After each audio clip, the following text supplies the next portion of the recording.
पहला आत्म उन्नति साधन है, वो आत्म उन्नति का साधन पहला तो है। दूसरा आत्म उन्नति जो साधन है वो कर्म है।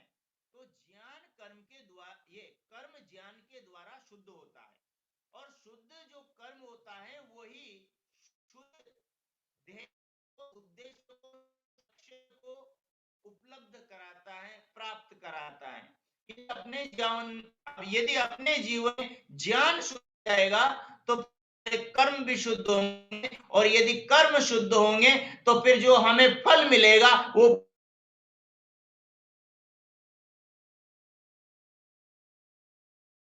फल भी उत्तम से उत्तम मिलेगा।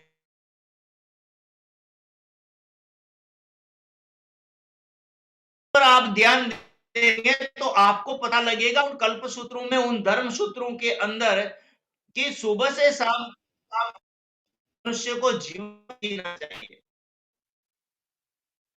अब हम अपने पूर्वजों की संपदा को तो पढ़ते नहीं कि जीवन को कैसे जीना चाहिए। हम के लिए तो 20 साल लगा लेते हैं, हम 10 साल 15 साल डिग्रियां अर्जित करते हैं, बड़े बड़े पद प्राप्त कर लेते हैं, लेकिन मन को कैसे चलाना है, कर्म कैसे करना चाहिए, खाना कैसे चाहिए, बैठना उठना कैसे चाहिए, इसका ज्ञान प्राप्त नहीं करते। आज की जो शिक्षा पद्धति लॉर्ड मैकेले वाली है वो सारी की सारी गड़बड़ है। अपने पूर्वज जो ऋषियों का जो ज्ञान है, जो पद्धति है जीवन को जीने की, वो पद्धति वास्तव में जीवन के उत्तम निर्माण की, आध्यात्मिक उन्नति की पद्धति है।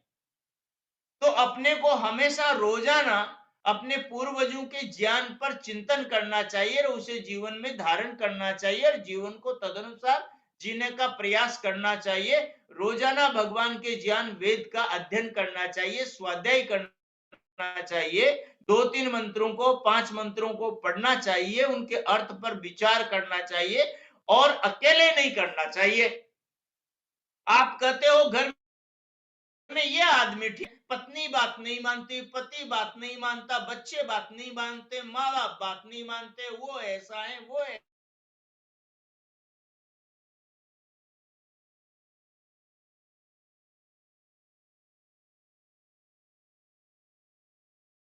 है, सबने अलग अलग अकेले का सुधार होगा, बाकी लोग तो वैसे के वैसे ही रहेंगे। तो आपका उनके साथ बताओ तालमेल कैसे बैठेगा? नहीं तालमेल बैठेगा। इसलिए आपको क्या करना है, इसलिए आपको ये करना है कि जो आप स्वाध्याय करो, चिंतन करो, विचार करो, तो उस विचार को सबके साथ में मिलकर करो, उस बात को सबके साथ में बांटो।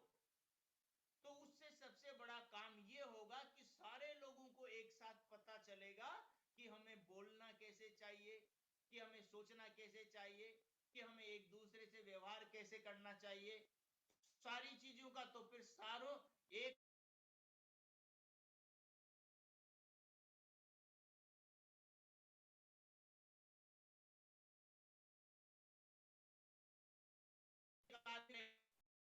तो आत्मनिरीक्षण करेंगे तो घर स्वर्ग। तो इसलिए आत्म उन्नति का, सामाजिक उन्नति का, पारिवारिक उन्नति का, राष्ट्रीय उन्नति का और आध्यात्मिक उन्नति का जो मूल कारण है वो ज्ञान है। यदि यदि स्कूल के हर बच्चे को वेद पढ़ाए जाए तो देखिए अपना राष्ट्र कैसे बलवान होता है।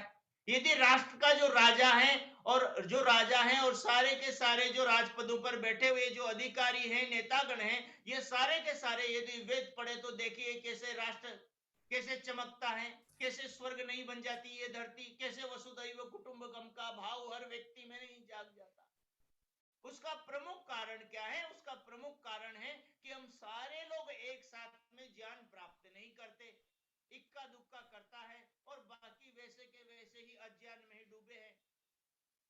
तो मेरा आपसे अनुरोध ये है, प्रार्थना ये है कि ज्ञान, घर के 5 लोग हैं तो एक साथ बैठकर चिंतन करें, विचार करें, कुछ पढ़े तो सारे लोग सारे काम को छोड़ करके उस बात को सुने। क्योंकि आत्मा का सुधार होगा तो जीवन का सुधार होगा, तो घर में सुख शांति आएगी, तो उसको जीवन को जीने में आनंद आएगा, अच्छे संस्कार बनेंगे, सब जाएंगे तो अगली अच्छी योनियों में जाएंगे, उसका लाभ है। जी।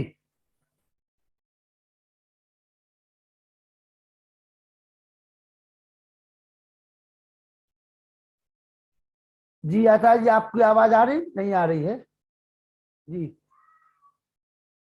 आचार्य यशपाल जी, आप अपना वीडियो खोल लीजिए। आचार्य यशपाल जी, आचार्य यशपाल जी, आचार्य यशपाल जी। आप सब ने बहुत बहुत ध्यान से सुना सब बातों को, इसके लिए हृदय से आप सबका बहुत बहुत आभार है, धन्यवाद है। और जो संयोजक महोदय जिन्होंने मुझे आप सबसे जोड़ने का ये सु अवसर प्रदान किया, उनका भी हृदय से आभार और धन्यवाद व्यक्त करता हूं। अब इसी के साथ में अपने विचारों को विराम बहुत देता बहुत हूं। आभार आचार्य तानंद जी। और बहुत बहुत आपने आध्यात्मिक उन्नति के साधन हम सभी को बताए। यशपाल शास्त्री जी, अपना वीडियो खोल कर सामने आ जाएं। और 2 से 5 मार्च तक आपको केनोपनिषद कल से सुनने को मिलेगा। Doctor professor Akhilesh Sharma, Jalgaon, Maharashtra. आचार्य यशपाल शास्त्री जी, अपना वीडियो खोल करके सामने आ जाए। आचार्य तानंद जी ने 2 दिन आध्यात्मिक उन्नति की चर्चा जो आपके बीच में की, निश्चित रूप से बहुत लाभ आपको अपने जीवन में मिलेगा। और हम बड़े आभारी हैं उनके, खासतौर से इतने आदि के जिन्होंने हमें आप जैसी महान विभूति से जोड़ा, जो बहुत अच्छा पुण्य का कार्य कर रहे हैं। आचार्य यशपाल शास्त्री जी मेरी आवाज को नहीं सुन पा रहे, चलिए आचार्य इंद्रदेव जी, सत्यनिष्ठ जी, आप आ जाइए और 10 मिनट में अपना अध्यक्ष दें जी। और जैसा कि मैंने बताया आपको, समय कितना रहेगा जी? 10 मिनट का समय है आपके लिए जी। अच्छा जी, ठीक है, 9:15 बजे तक जी। ठीक। ओम ओम। ओम ओम।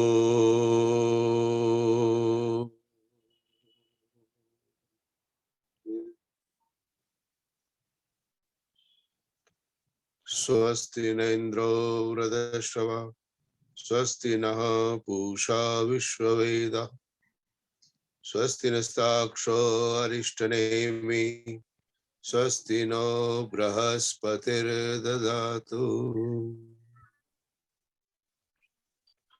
सम्माननीय इस कार्यक्रम के संयोजक लखनलाल आर्य,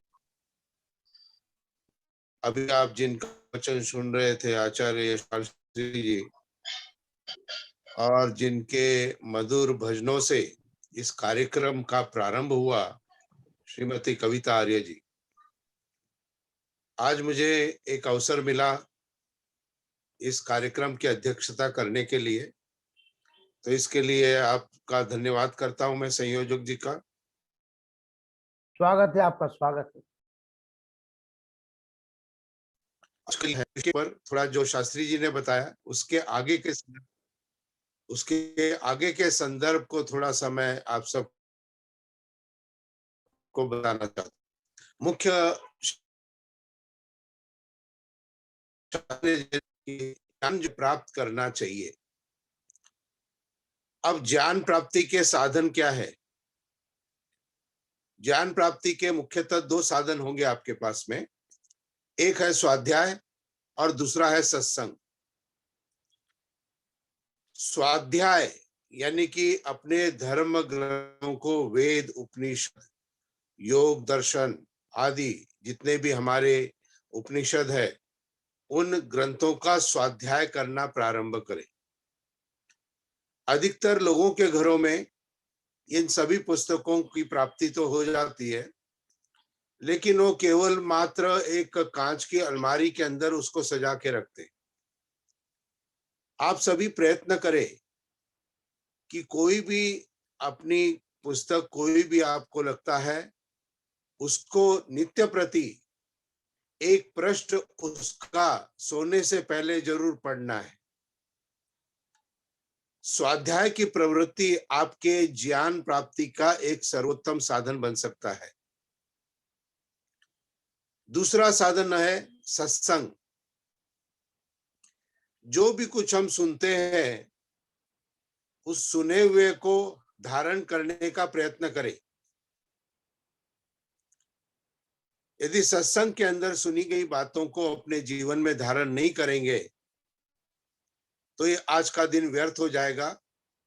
आज माननीय श्री यशपाल शास्त्री जी ने जितनी बातें बताई, यदि मैं किसी को 5 दिन बाद यदि पूछूं आप में से, यशपाल जी ने नहीं, सानंद जी ने, सानंद जी ने जी। सानंद जी, अच्छा हाँ, सानंद जी ने, यशपाल जी अब बताएंगे आपको आपके बोलने के बाद। अच्छा जी, अच्छा ठीक है जी। जी। तो सानंद जी ने जो बातें बताई आपको, उन बातों को यदि मैं 5 दिन बाद आपको पूछूं तो आपके अंदर वो बातें नहीं होंगी। इसका अर्थ है कि आपको उनका ये प्रवचन प्राप्त नहीं हुआ। सुनाई तो दिया, और कमेंट में भी मैं देख रहा हूँ बहुत से लोग बहुत सुंदर कमेंट कर रहे हैं उनके लिए कि सानंद जी ने बहुत अच्छा जो है वो किया, और वास्तव में अच्छा प्रवचन था। लेकिन उसका लाभ कब प्राप्त होगा? जब हम उस ज्ञान प्राप्ति जो उन्होंने मुख्य बताया है उसको जीवन में प्राप्त करने का प्रयत्न करें।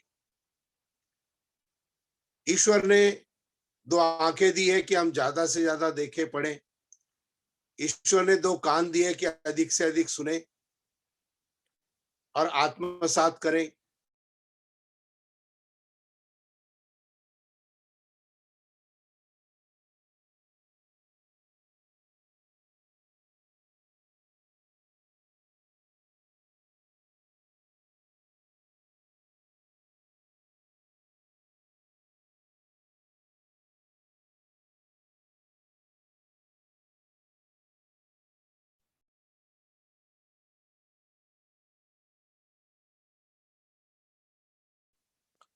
वो आप वो आप सब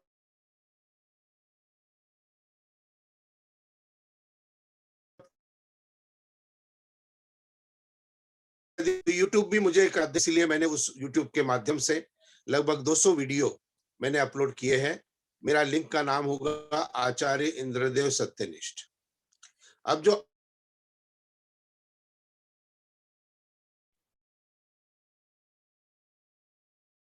आज का चर्चा चाहता कि उनका वक्तव्य क्या था इसकी प्राप्ति का, कि आत्मा की उन्नति कैसे होगी। तो 2 उद्देश्य स्वामी जी ने बताया।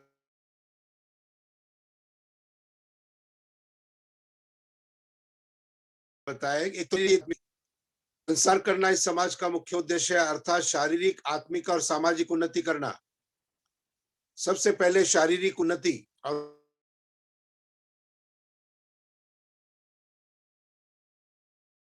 और उसका साधन है हम प्रार्थना करते हैं। जैसे पुरुषार्थ में हमारा मन लगता है और उस कर्म के पुरुषार्थ का जो फल प्राप्त होता है, उस फल से हमें अपनी उन्नति के साधन प्राप्त होते हैं।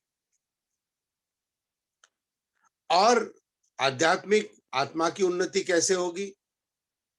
आत्मा की उन्नति होगी जो स्तुति और सानंद जी ने जो बताया उपासना, ये 2 चीजें आवश्यक रूप से हमें अपनी आत्मा की उन्नति के लिए करनी चाहिए।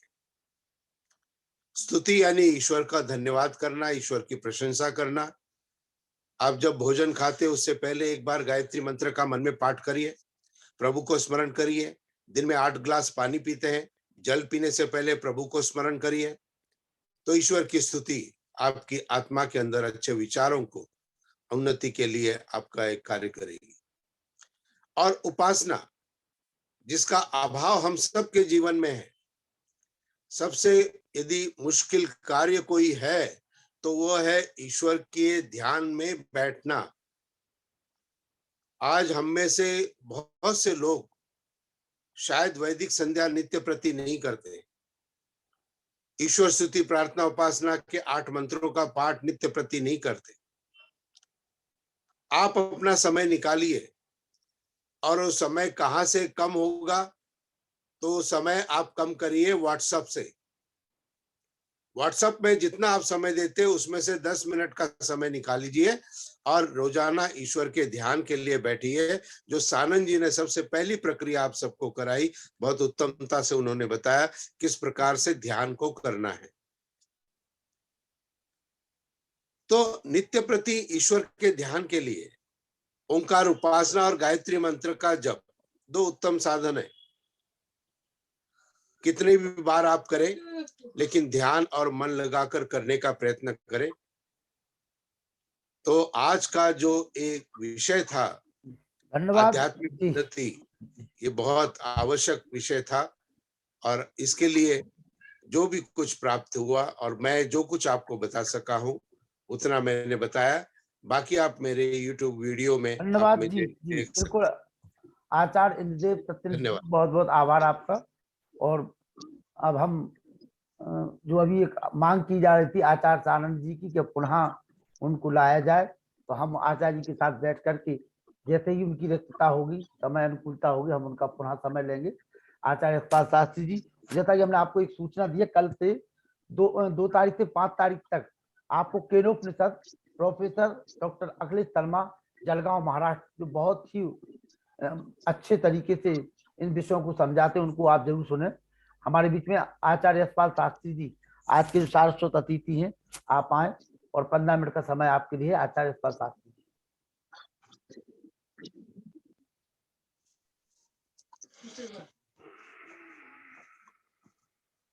ओम।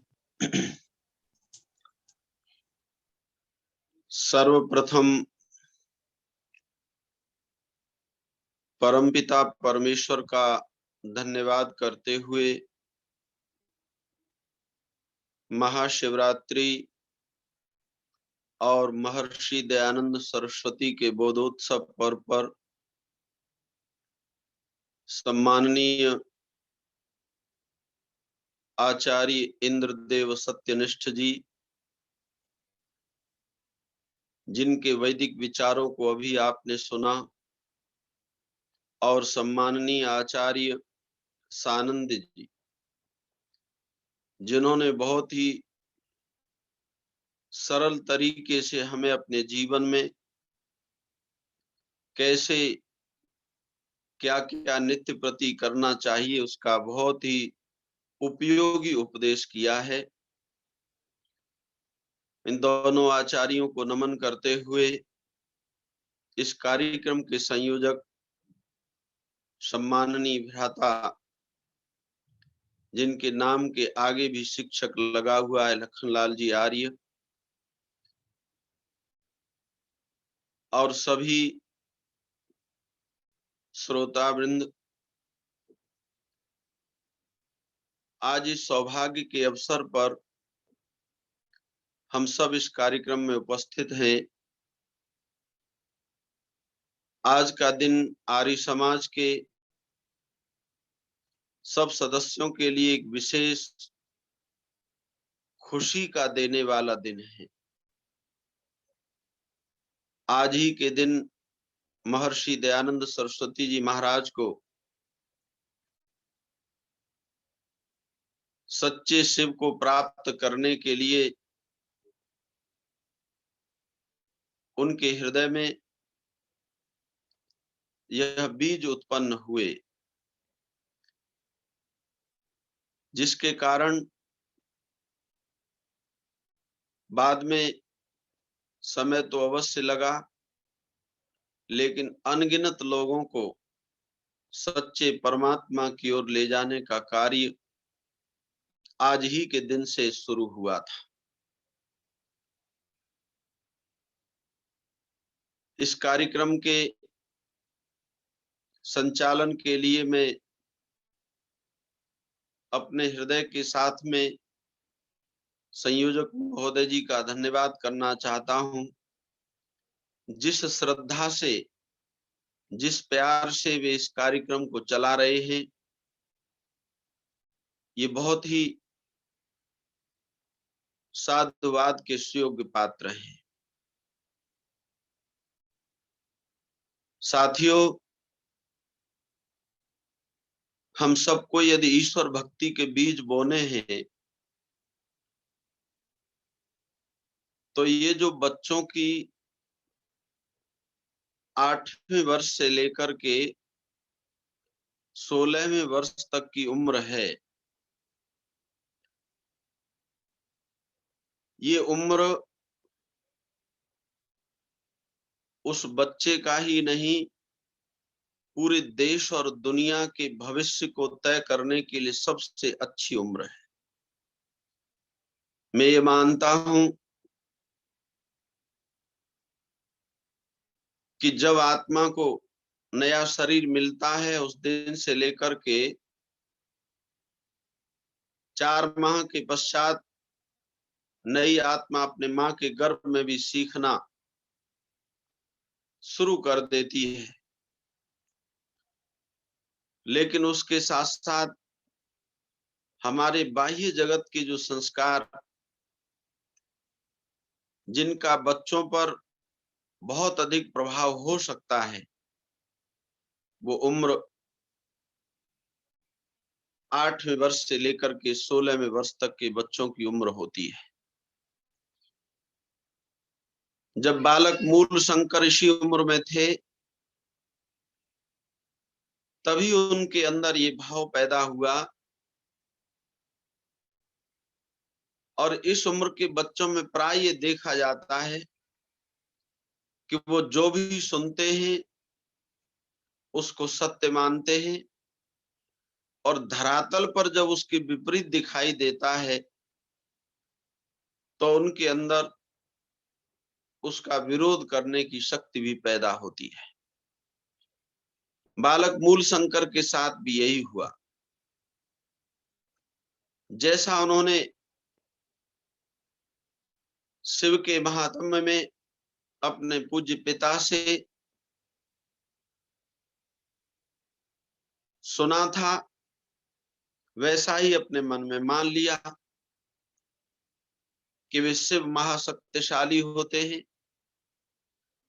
सारे संसार का कल्याण करने वाले होते हैं, उनकी महिमा बहुत बड़ी है। जो श्रद्धा के साथ उनके व्रत को करेगा उसको लाभ अवश्य मिलेगा। और ये बात सच्चे मन से स्वीकार करके कम उम्र में भी वो व्रत रखने के लिए तैयार हो गए। यद्यपि उनकी माता ने उस समय भी विरोध किया था और पिता से कहा था कि देखो ये बालक अभी छोटा है, दिन में कई बार भोजन करता है, इससे व्रत नहीं रखा जाएगा। लेकिन पिता ने कहा नहीं, हमारी कुल परंपरा है, हमारे यहाँ शिवरात्रि पर व्रत अवश्य रखा जाएगा। मैं एक निवेदन करना चाहता हूं, माता और पिता का जो परस्पर विरोध है वो बच्चे के जीवन में भी कुछ न कुछ हानि पहुंचाता है। इसलिए यारियों, आज माता पिता को भी ये सावधानी रखने की जरूरत है कि आप बच्चों के सामने उपस्थित होने से पहले स्वयं जरूर ये निर्णय कर लें, बच्चे के सामने 2 प्रकार की बातें नहीं जानी चाहिए। एक अंतर विरोध जो उससे उत्पन्न होता है वो एक कोमल मस्तिष्क के लिए बहुत बड़ी बात बन जाती है। आज भी आप देखें, किसी भी बच्चे को जब एक ही विषय पर 2 रास्ते बताए जाते हैं तो बार बार सोचता है मैं कौन से रास्ते को अपनाऊं और कौन से रास्ते को छोड़ दूं। वो कथा आप सबको मालूम है, क्योंकि आप सब लोग आर्य समाज से जुड़े हुए हैं। मैं इस कथा के साथ साथ एक निवेदन करना चाहता हूं कि कई बार जो माता पिता अपने बच्चों के ऊपर अपनी इच्छाओं को थोपना चाहते हैं वो किस हद तक नुकसानदेह हो सकता है। जब माता पिता ने देखा कि इस बालक का मन न तो जमींदारी के काम में लग रहा है, परिवार में लेन देन का भी बहुत बड़ा काम था। उस जमाने में उनके यहाँ नौकर चाकर रहा करते थे, एक नहीं कई कई रहा करते थे। बड़ा परिवार था महर्षि दयानंद सरस्वती जी महाराज का। तो माता पिता ने योजना बनाई कि इस बालक का विवाह कर देना चाहिए, और जाकर के लड़की भी देख करके आ गई। एक तरह से फाइनल कर दिया और इधर बालक मूल शंकर को लगा कि अब तो मेरा विवाह जबरदस्ती कर ही देंगे। आर्यो, एक बच्चे के मन को समझना बहुत आवश्यक है। ये जो जल्दबाजी है कई बार, चाहे वो माता पिता की ओर से हो या अध्यापकों की ओर से हो, ये जल्दबाजी ठीक नहीं रहती बच्चे के साथ में। हम जब तक उस बच्चे के मन को नहीं पढ़ेंगे और हम सोचेंगे जल्दी जल्दी इसके ऊपर अपने निर्णयों को थोप दें, लाद दें, उससे हम किसी बच्चे का बहुत अच्छा जीवन तो नहीं बना सकते। इसलिए महर्षि दयानंद सरस्वती आज और ज्यादा प्रासंगिक है,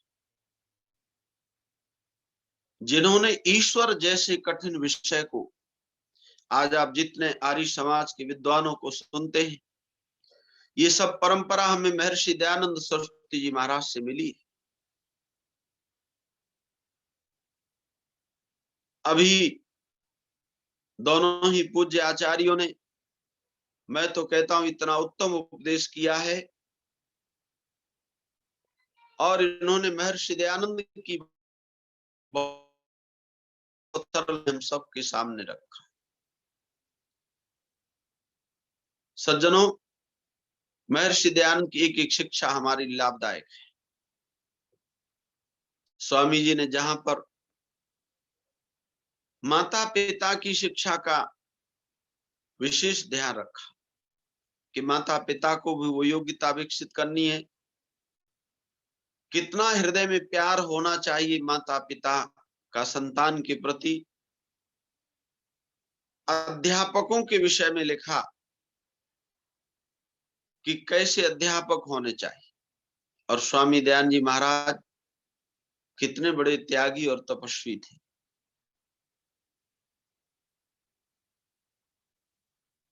एटा में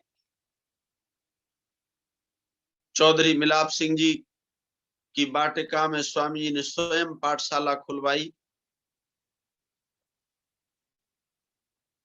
लेकिन जब वहां के अध्यापकों का आचरण अच्छा नहीं देखा,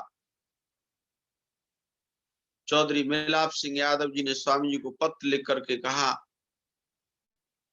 कि यहाँ व्यवस्था ठीक नहीं चल रही है। तो स्वामी जी ने कहा ऐसी पाठशाला को बंद कर देना चाहिए। ये अपने आप में बहुत बड़ी बात है, कोई सामान्य व्यक्ति ऐसा नहीं कर सकता। लेकिन ऋषि दयानंद जानते थे ये दुनिया वैसी होगी जैसे इस दुनिया के अध्यापक होंगे और माता पिता होंगे। इसलिए सज्जनों, अभी भी छोटे छोटे बच्चे पूरी दुनिया में बहुत हैं। उन बच्चों के जीवन को बढ़िया बनाना है तो माता पिता और अध्यापक, इन तीनों को अपने अंदर और अच्छी योग्यताओं को विकसित करना होगा। मैं ये मानता हूं कि सब लोगों को ये लगता है कि हम तो बहुत अच्छी तरह से कर रहे हैं, और ठीक बात भी है, लगभग लगभग अपनी कोशिश सब लोग अच्छा करते हैं।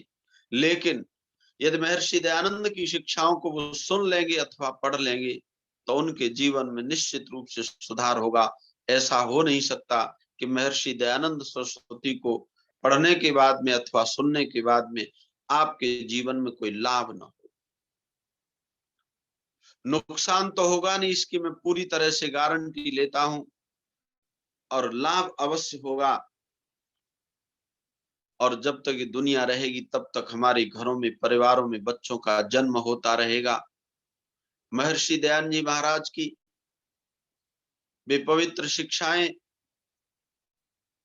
शिवरात्रि जैसे त्योहार पर भी यदि हमको सुनने के लिए मिलती हैं तो निश्चित रूप से हमारे जीवन में लाभ ही लाभ होगा। आज जो ईश्वर के नाम पर हम न जाने कहां कहां धक्के खाते फिरते हैं, अगर महर्षि दयानंद सरस्वती जी महाराज न होते तो शायद ईश्वर के नाम पर और अधिक पाखंड बढ़ गया होता, और न जाने ईश्वर के नाम पर कितने कुकृत्य होते दुनिया में। महर्षि ने अपने तप से अनगिनत लोगों को उन पाप कर्मों में सम्मिलित होने से बचा लिया।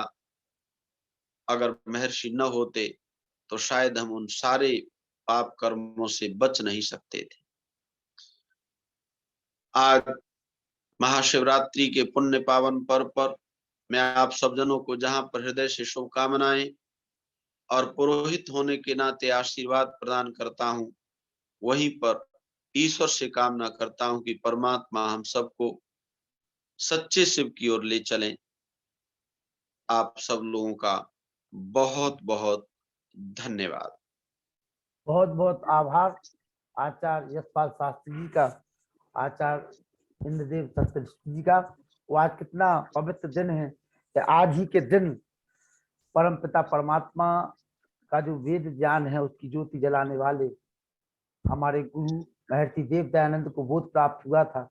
और आज हम सब लोग मिलकर के उनको यहाँ उनकी विचारधारा को आगे बढ़ाने का जो पुरुषार्थ आचार्य सानंद जी के साथ आज हम लोगों ने किया है, निश्चित रूप से आने वाले कल में जो संकल्प महर्षि देव दयानंद ने कृवंत विश्वमार्यम का नारा वेद के माध्यम से हम सभी को दिया था, उसको हम सब लोग आगे बढ़ाएंगे।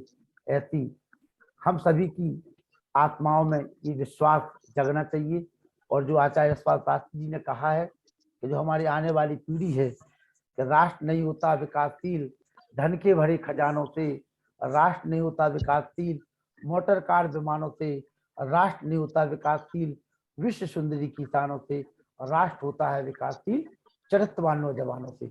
और उन चरित्रवान नौजवानों को तैयार करने की रूपरेखा आचार्य सानंद जी ने आपको बताई। हम 2 दिनों तक उनको श्रवण करते रहे और हमारी तो उनसे बात हुई थी 3 दिनों की, तो उन्होंने कहा था लखन जी पहले 2 दिन लोगों को सुनने दीजिए और जैसे ही लोगों का मन कहेगा आगे वैसा हम आगे समय देंगे। तो एक व्यक्ति सज्जन थे, उन्होंने कोई बी के सोनी जी संभव था, उन्होंने क्वेश्चन भी किया, निवेदन किया था कि इसी विषय को लेकर के आगे भी आचार्य जी को आमंत्रित किया जाए। तो मैं इन सभी श्रोती बिंदों की ओर से आपसे इस पटल पर निवेदन कर रहा हूं कि अवलंब नए विषयों के साथ में आप हमें सूचित करेंगे, ऐसी हम आशा और विश्वास रखते हैं। और मैं निवेदन करूंगा, बहन पवित्रा जी हमारे बीच में जुड़ी हुई है, 10 और 11 मार्च को आप पवित्रा जी को सुनेंगी। 1 मिनट के लिए पवित्रा जी आप आ जाइए, मातृ शक्ति के रूप में आचार्य सानंद जी को अपना शुभाशीष शुभकामनाएं। आचार्य पवित्रा जी गुरुकुल शासनी हाथरस जी, बहन जी चलिए हम वहां तक नहीं पहुंच पा रही हैं। चलिए आचार्य चंद्रकांता जी केवल 1 मिनट, केवल 1 मिनट में आचार्य जी को शुभाशीष देगी जी। आचार्य चंद्रकांता जी जी जी माता जी बोलिए, चंद्रकांता जी बोलिए, आवाज आ रही है आपकी जी। केवल 1 मिनट का समय जी। 1 मिनट, हाँ चलो ठीक है। हाँ सभी आर्यजनों को मेरा सादर प्रणाम। आज बोध दिवस है, बोध रात्रि है, उसी के ऊपर एक छोटी सी 2-4 पंक्तियां मैं आपके विषय में आपके करना चाहती हूँ। कविता सुना दीजिए, आप कविता सुना दीजिए कविता जी। अमृतस्य तंतु वितम शेकम, अर्थात जीवन का उद्देश्य जीवन की अनुभूति है। ये हमारे गुरुदेव के ऊपर बिल्कुल चरितार्थ होती है। तो बोध दिवस के ऊपर बोध रात्रि के लिए कि कैसी वो रात्रि थी उसके विषय में लिखा है। कैसे भूलेंगे आर्य वो चमत्कार की रात, कैसे भूलेंगे आर्य वो चमत्कार की रात, दयानंद के जीवन की वो अनोखी बात। एक चूहे ने हलचल मचा दी ऋषि के मन में, किया मनन तो मूल शंकर उलझा भ्रम में। सुलझाने की लगन लगी उसी प्यारी प्यारी रात, कैसे भूलेंगे यार ये उस चमत्कार की रात। मैं तो सच्चे शिव के दर्शन करूंगा, नकली शिव पर विश्वास न धरूंगा। झट से तोड़ा व्रत झट से तोड़ा व्रत उस शिवरात की रात, कैसे भूलेंगे आर्या वो चमत्कार की रात। बहन चाचा की मृत्यु ने दहला दिया उनको, ऐसे दृश्यों ने अंतस से हिला दिया उनके। कोई ना जाने कैसे बीती ऋषि की वो दुखद रात, कैसे भूलेंगे आर्या वो चमत्कार की रात। घर छोड़ा जब घर में बजी शहनाई थी, घर छोड़ा जब घर में बजी शहनाई थी, बस अब तो वैराग्य ही दुल्हन बनाई थी। जीवन कांटा था बदला पहर पहर उस रात, कैसे भूलेंगे आर्या उस चमत्कार की। भटके कई वर्षों तक मिले गुरु विरजानंद को, आशा का दीप जलाकर प्रसन्न किया विरजानंद को। आशा का दीप जलाकर प्रसन्न किया विरजानंद को।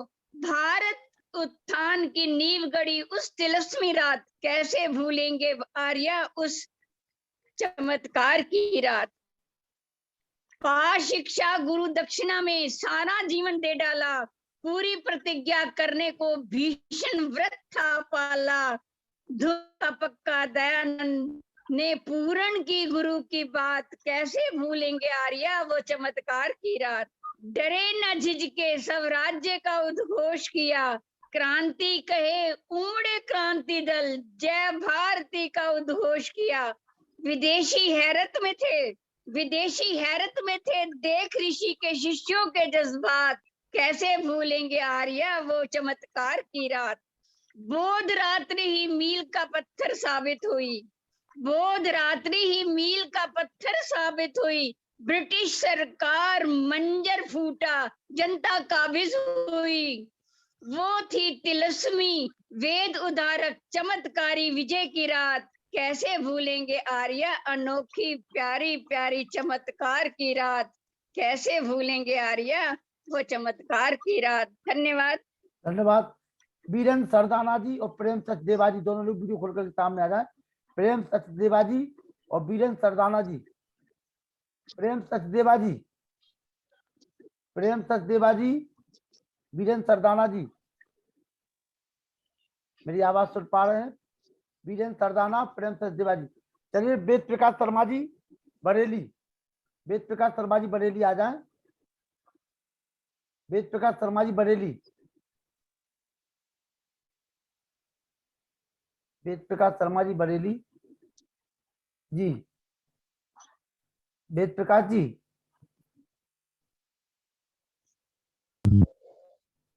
बहन कविता जी, वेद प्रकाश सरदाना जी, प्रेम सचदेवा जी। चलिए पुनः हम सभी आप सभी लोगों से कल ठीक 7:45 पर मिलेंगे और कल केनोपनिषद प्रोफेसर अखिलेश शर्मा जलगांव महाराष्ट्र को आप सुनेंगे 3 दिनों तक।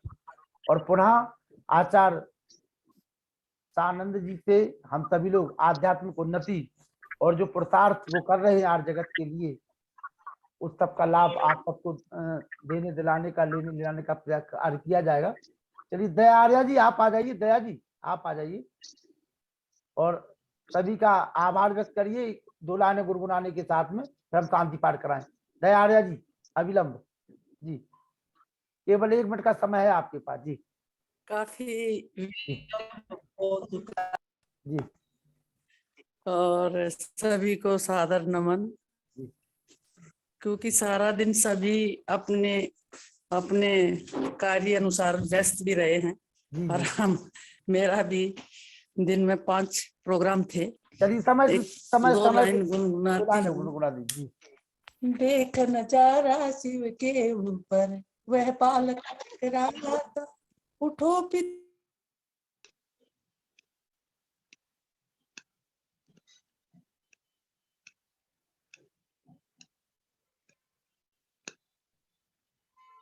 ईश जी, ईश आर जी, ईश आर जी, ईश आर जी।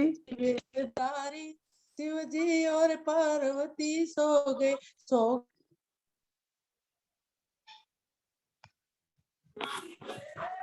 ओम जी चलिए ईसार जी शांति हाँ जी। शांति पाठ कराइए आप। माता जी की आवाज नेटवर्क उनका वीक हो गया है पूरी। ओम जी परम पूज्य स्वामी जी का बहुत ही सारगर्भित प्रवचन सुना, उसके लिए मैं हृदय से आभार व्यक्त करता हूँ, धन्यवाद करता हूँ। और इन सभी मोतियों को पिरोने वाले हमारे लखन भाई का भी मैं बहुत बहुत आभार व्यक्त करता हूँ कि ऐसे हमारे हीरे जो प्रवचन करता विद्वानों को आप हमारे साथ बीच में ला रहे हैं। ऐसे मोतियों को हम शायद एक जगह पे बैठ कर ना सुन पाते, जो कि आपने आज सोशल मीडिया के माध्यम से हमारे को सुनाने का प्रयास किया। और आज हमारियों का सबसे बड़ा पर्व है महाशिवरात्रि का पर्व, बहुत उत्सव, उसकी भी आप सबको बहुत बहुत शुभकामनाएं। परमात्मा हमें भी ऐसे अच्छे ज्ञान की ओर अग्रसर करे। और आप सबको मैं पुनः बधाई देते हुए आओ शांति पाठ के साथ हम इस बैठक को विराम की ओर ले जाएं। तो आप सबसे मेरा निवेदन है, भाई लखन जी कितना प्रयास कर रहे हैं, आप सब भी छोटा छोटा प्रयास कर रहे हैं। इस बैठक के तुरंत पश्चात अपने सोशल मीडिया के अंदर, फेसबुक के ऊपर, ट्विटर के ऊपर, जो भी इसके प्लेटफॉर्म है उन सभी के ऊपर आज के लेक्चर को शेयर करें, आप कमेंट्स करें, अधिक से अधिक अपने कम से कम 10-15 मित्रों को भेजें फेसबुक का लिंक, ताकि जितना विचारों का हम फैलाव करेंगे उतना हम तो जैसे पतंजलि से जुड़ा हुआ हूं, तो पतंजलि में महाराज जी का एक स्लोगन है, जिसका जितना प्रचार उसका उतना विस्तार। तो अपने विचारों को विस्तार देने के लिए आप तुरंत फेसबुक आपके हर मोबाइल में अधिक से अधिक इसके अंदर प्रसारित करें। तो आओ शांति पाठ के साथ आज की बैठक को विराम की ओर लेकर चले। ओम शांति अंतरिक्ष शांति पृथ्वी शांति आपा शांति औषधयः शांति वनस्पतयः शांतिर्विश्वे देवा शांति ब्रह्म शांति सर्वम शांति शांतिरेव शांति सामा शांतिरेधि। ओम शांति शांति शांति। जो बोले सो अब